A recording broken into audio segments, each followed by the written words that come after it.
नमस्कार दोस्तों, मित्रों, माताएं एवं बहनें।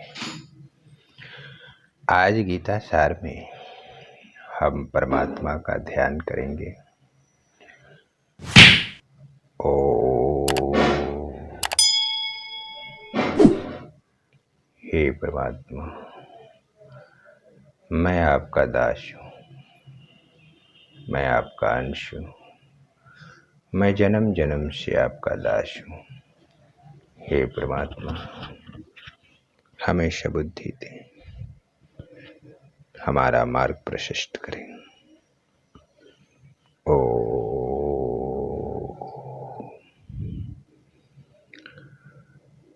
हमारे शास्त्रों में 3 का महत्व बहुत ही ज़्यादा है। हमारे समाज ने इस 3 को बहुत ही अशुभ माना है, क्योंकि समाज का ये कहना है कि 3 तिगाड़े काम बिगाड़े। पर ये बात बिल्कुल समझ में नहीं आती है कि 3 को अशुभ क्यों कहा गया। कोई कारण नहीं है जो 3 के बारे में ऐसा सोचा जाए और ऐसा कहा जाए,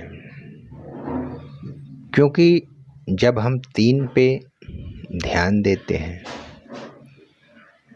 तो संसार में लोक भी 3 हैं। धरती, आकाश और पाताल 3 ही लोक हैं। हमारे कुल भी 3 हैं। माँ का कुल, पिता का कुल, ससुराल का कुल। ईश्वर की शक्तियाँ भी 3 हैं। ब्रह्मा, विष्णु और महेश। आर्यों के 3 ही गुरु थे, अग्नि, वायु, सूर्य। अर्थात ब्रह्मा जो जन्म देने वाला है, विष्णु जो पालन करने वाला है और शिव जो संहार करने वाला है। उस तक पहुंचने के रास्ते भी 3 ही बताए गए हैं। कर्म का रास्ता, ज्ञान का रास्ता, उपासना का रास्ता। शरीर के दोष भी 3 ही बताए गए हैं, कफ, पित्त और वात। और इसके इलाज भी 3 ही बताए गए हैं, हरेर, बहेड़ और आंवला, जिसे हम त्रिफला भी कहते हैं। हमारे शरीर में नाड़ियां भी 3 ही हैं, इड़ा, पिंगला और सुषुम्ना। सबसे महत्वपूर्ण तीर्थ प्रयाग, वहाँ भी 3 ही नदियाँ मिलती हैं, गंगा, जमुना और सरस्वती। काल भी 3 है, वर्तमान, भूत और भविष्य। समय भी 3 है, प्रातःकाल, सायंकाल और रात्रि। शास्त्रों में जो 3 का महत्व है, इस 3 के महत्व को बहुत ही महत्वपूर्ण माना गया है। जन्म, दीक्षा और साक्षात्कार, जिसे शास्त्रों में अंत में डाला गया। तो लोग कहते हैं कि जहाँ 3 मिल जाए वहाँ काम बिगड़ जाता है। लेकिन हम जब इस ब्रह्मांड को देख रहे हैं तो इसमें जितने भी 3 मिल रहे हैं, वहाँ एक बहुत बड़ा काम बन रहा है, न कि बिगड़ रहा है। अब इसको मैं थोड़ा सा एक एग्जाम्पल से समझाना चाहूँगा कि एक घर में 3 लोग थे। माँ थी, बेटा था और बेटी थी।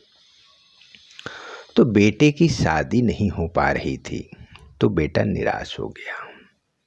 पर माँ को आशा थी, तो बेटे ने माँ से कहा कि माँ, हमारे भाग्य में लिखा है कि हम 3 ही रहेंगे।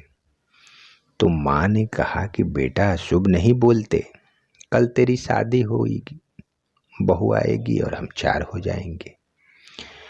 बेटा बोला तब तक बहन ससुराल चली जाएगी और हम 3 ही रह जाएंगे। माँ बोली कि तेरे बच्चे होंगे तब हम 4 हो जाएंगे। बेटा बोला कि अम्मा तब तो तू चली जाएगी, तब तो 3 ही रह जाएंगे। तो ये 3 का जो महत्व है वो बहुत अद्भुत है, क्योंकि हमारे धर्म ग्रंथों में हमारे पिता भी 3 ही बताए गए हैं। पहला, जिसने हमें जन्म दिया। दूसरा, जो हमें दीक्षा देता है, शिक्षा देता है, अर्थात हमारे गुरु। और तीसरा, जो परम पिता परमेश्वर है, जिनके हम अंश हैं। तो साधारण लोगों के तो एक ही पिता होते हैं।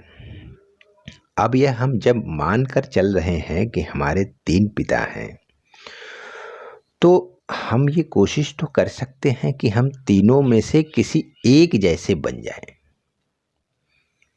क्योंकि कभी कभी ऐसा होता है कि हमारा मित्र जो होता है वो हमारा भला नहीं सोचता या हमारा बुरा सोचता है, परंतु जो हमारा सबसे सच्चा मित्र होता है, तो हमारे सबसे सच्चा मित्र जो हैं वो हमारे पिता हैं, हमारे गुरु हैं, जो हमेशा अपने से भी हमें बड़ा बनते दिखना चाहते हैं।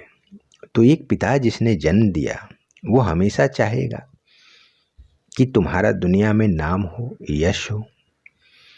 और हम क्या करते हैं कि उस पिता को जब तुम्हारी सबसे ज़्यादा ज़रूरत होती है तो तुम उसको कहते हो कि पिताजी अब आपको रूम की क्या ज़रूरत है, बुढ़ापे में आपसे कोई मिलने तो आएगा नहीं, तो सीढ़ी के नीचे मैं आपकी चारपाई लगा देता हूँ। ये तो तुमने अपने नेचुरल फादर की अवज्ञा की, नेचुरल पिता की अवज्ञा की। अब दूसरे पिता तुम्हारे गुरु हैं। जब तुम पढ़ लिख कर बड़े बन गए तो उस गुरु को भी कहीं रास्ते में देखकर चरण स्पर्श तो दूर की बात, नज़र बचाकर निकल जाते हो।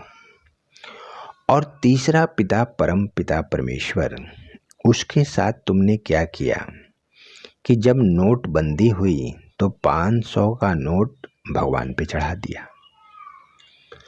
मंदिरों के पास से निकलते हुए 1 रुपये का सिक्का उछाल कर उसकी तरफ फेंका।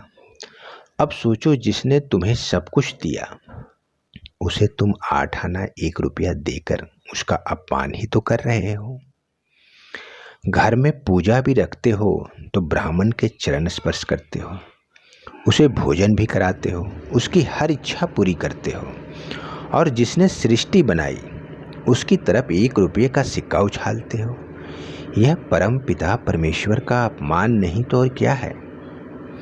अब तीनों पिताओं के गुण क्या है तो ये भी पता नहीं है, क्योंकि कहते तो हम हैं कि गॉड, सब कुछ गॉड करता है। तो गॉड का मतलब क्या है तो डिक्शनरी में खोजने पे तो मिला नहीं, परंतु जब इसके बारे में सोचा जाए तो गॉड में 3 ही शब्द हैं।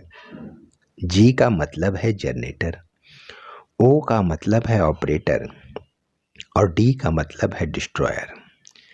हमारे यहाँ भगवान इसी तरह से हैं। ब्रह्मा जनरेटर है, विष्णु ऑपरेटर है और शिव डिस्ट्रॉयर है।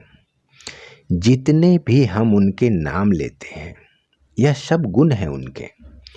अगर हम उनके एक भी गुण को पकड़कर, एक भी गुण को यह मानकर संकल्प कर लें कि हमें उस पिता जैसा बनना है, क्योंकि वो दयामय है, दाता है, मंगलमय है, वो अपरंपार है, अतः यह स्मरण कर लें कि पैर को लगने वाली चोट संभल कर चलना सिखाती है और मन को लगने वाली चोट समझदारी से जीना सिखाती है। जय श्री कृष्ण।